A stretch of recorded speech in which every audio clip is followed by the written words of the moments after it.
Hello, I'd ask you how it's going, but if you're watching this video, then I can guess that it's already sucks.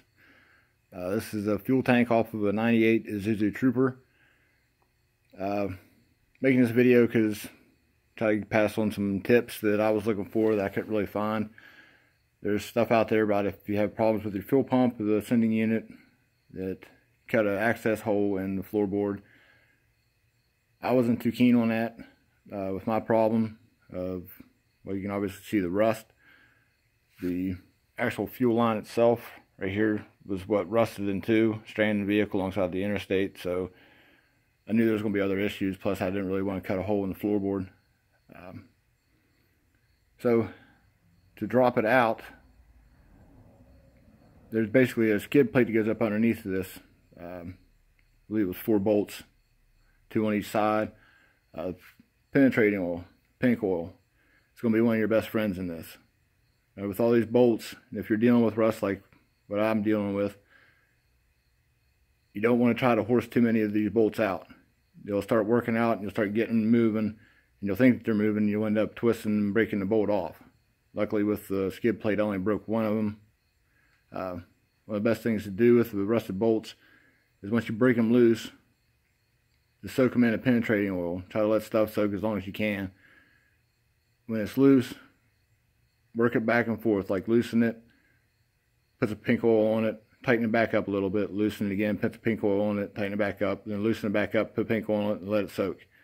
And then work it out. Again, work it slow because you'll build up heat and then they'll twist and break off. Now, if you're going to actually drop your tank out on each side, this is actually sitting backwards to the way they would sit in a vehicle. This would be the front. That would be the driver's side because it fits underneath the flange. This is your passenger side where the filler neck and all that kind of stuff goes into. When you get it up, you get one passenger side. The bolts are going to be on top. And the nuts, at least when you actually see the spots where it was spot welded on, body nuts.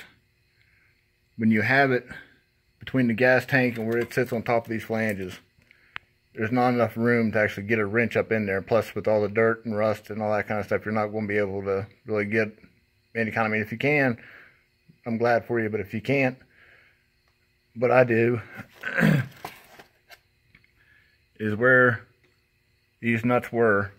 Like I said, the passenger side is the easiest by far. This body mount, it's not that tough. I don't believe it's hardened. What I did was where the bolt comes down through and the nuts squared around it, took a drill bit, run a drill bit up into the corner of one of them wherever there's enough room to where you can get a bit in. And again, it's soft, so you don't really have to get a bit that big to where you actually break the outside of it. Then take a hammer and chisel and basically run that chisel into the hole that you create, and it'll kind of cave it in. And once you get that notch started, then take it, and whichever way you can best get an angle on it to swing the hammer, is drive the chisel in to get it started, and then angle it and just start peeling that away from the threads. Again, the passenger side was the easiest. It wasn't really that bad. Once you get it started, then it'll just start peeling right off, and you come back over and knock that side off, and then the bolt will come loose. Now on the driver's side, because this side, the tank actually is on the bottom. On the passenger side, the tank sits on top, and this side sits on the bottom. So where the bolt comes down through on this side, it's actually got a flange nut that runs up against the bottom of the gas tank to hold it on. And like I said, with the rust and all that kind of stuff, and it's an actual hardened nut, there wasn't enough room to actually get the drill bit to start it into it. So what I did was I took an actual air grinder, the cutting wheel, and where I had, of course I hadn't taken any lines loose yet, and where the top, the fuel line had rusted in two, take a wet rag. If you have any holes in it, if you have any issues like that, again, you're throwing sparks, so be careful. You got fumes and gas fumes and stuff like that. The best thing to do is to drain it, let it sit with the fan on it or whatever to get rid of the vapors for as long as you can. Be careful. I took a wet rag and set a wet rag over top of the hole where that line was, and then put weight on top of it to hold that rag down to try to cut off any of that. And again, I didn't work on it for at least a day and a half until after I got it done. I took the wheel, and where that nut fits up against that flange, just take that wheel and cut it straight up in. Now you got to cut deep enough to where you can get the actual flange off the bottom of the nut, because it's, like I said, it's all almost one piece by that point, between the rust and wear and all that kind of thing. And actually, this is about what I've got left off of it after I cut and beat it with a chisel and all that kind of stuff, so I can get a focus on it. But anyway, same principle. Cut it up against the flange as far as you can, alongside the edge. Because I even cut into, I wasn't too worried about losing the bolt, because I'm going to replace those anyway. But cut it straight up in there as far as you can, up against the actual bottom of the tank without cutting into the tank. And sometimes the part of the flange nut itself would pop off of it, and I know I went far enough, but just be careful on how you're cutting up through. Then again, just beat it with a hammer and chisel until you can get it off of there. Then once you get that part off, which is not that fun, your tank will sit in from this side, be still sitting on this side, have a jack and wood underneath of it ready, and you drop it down at an angle, and that's where you get access into all these, your filler neck and your lines. This runs off your vent tube on top of the tank. This line is like a return line off of your up front canister, I'm guessing. I didn't really have to take that loose, but you can see how rusty it is. I want to replace that anyway. Now with lines like this, usually what I'll do, try to keep them straight, is I'll take the clamp on one of them and run it up and leave it on the hose.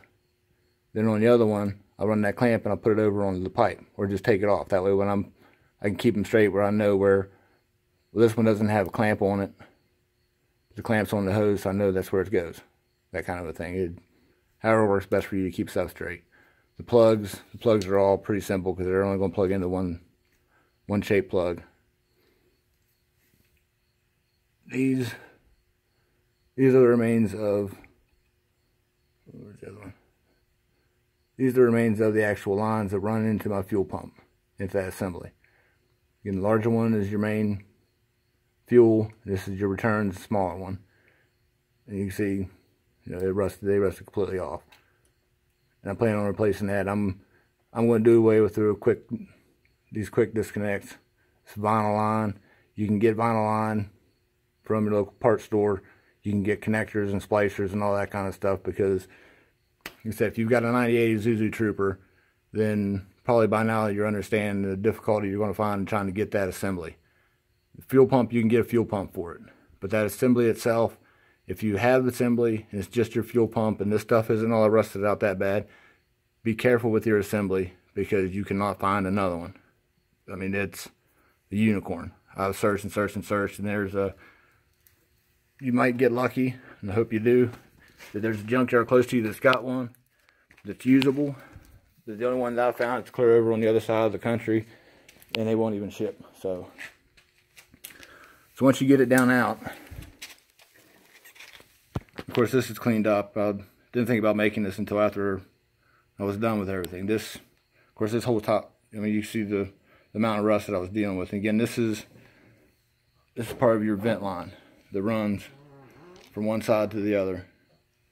And see, this is actually rusted through too. So what I'm going to do is replace all this with copper, and then just run a T into this, and then run a new nipple and all that kind of stuff, and replace all that.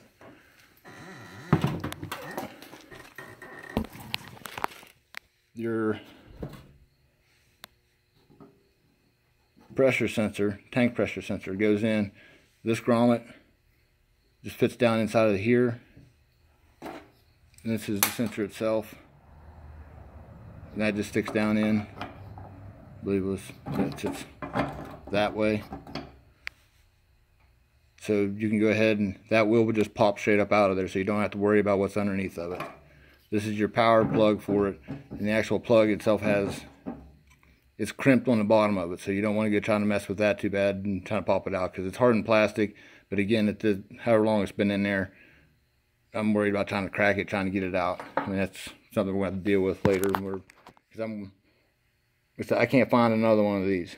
There's aftermarket places like specialty fuel pump places that basically for the price of what they're asking for this, which is over $300, I'm guessing that they're making a brand new assembly off of the specs of what this one is supposed to be. Again, I don't know what they had in mind with this 98 and why this one is so oddball. Be careful when you're looking up parts. It'll throw back a lot of stuff for a rodeo, ombre, different things like that. They look like they'll fit, but you'll have 3 lines here, plus it's a plastic assembly that's basically supposed to be a snap-in, like a snap ring. That's the other videos that I've been seeing on Troopers that I've looked at where it's supposed to be just a snap ring, it pops on, it's easy enough, whatever. But for a 98, you've got 8 of these little 5mm nuts, and they're Phillips head, and it's basically rusted as one piece all the way around, and they were, I mean, just a nightmare trying to get loose. Again, my dad was helping me with this, and he'd already walked off with it, so that shows you the importance of it. Is one tool that you want to have in your toolbox is you can find a little pipe wrench about that size, just wee tiny little pipe wrench, for things like these little screws, your brake bleeders. That's been probably the number one thing that we've used it for. It'll sit in the toolbox for what seems like ages or years at a time. You never will use it, but you have one rusted off, rounded off brake bleeder that you need something where you can't put like a vice grip on it because you're going to squeeze it closed. That little tiny pipe wrench is just, it's worth its weight in gold when you need it. And we got a couple of these loose with that pipe wrench. What we did was we took these screws and again cleaned this off, cleaned the rust as much as we could off with wire brush it. You can take a chisel and run chisel off, try to knock some of that rust off. Screwdriver will get in some of these tighter places to get it in. Then take the chisel or the screwdriver, the flathead screwdriver, and smack against the sides of these screws to kind of make yourself a flat spot. Flat file works well. Kind of make a place there where you can get that pipe wrench onto it and grab it, and sometimes I just keep working it again, keep the pink oil to it, keep soaking it, and you might get one to break loose. Now again, with these screws, you can see already there's 2 that broke off. You want to be careful with them. As soon as you see them start to move, you want to stop, soak them with pink oil. Then what we were doing was take the pipe wrench, get them to where they would just move just a little bit, soak them with pink oil, take the needle and those vice grips, put it on there, and then tighten it back and just kind of wiggle it back and forth. Pink oil, wiggle it back and forth, pink oil, wiggle it back and forth. Then move on to the next one and try to get that one working.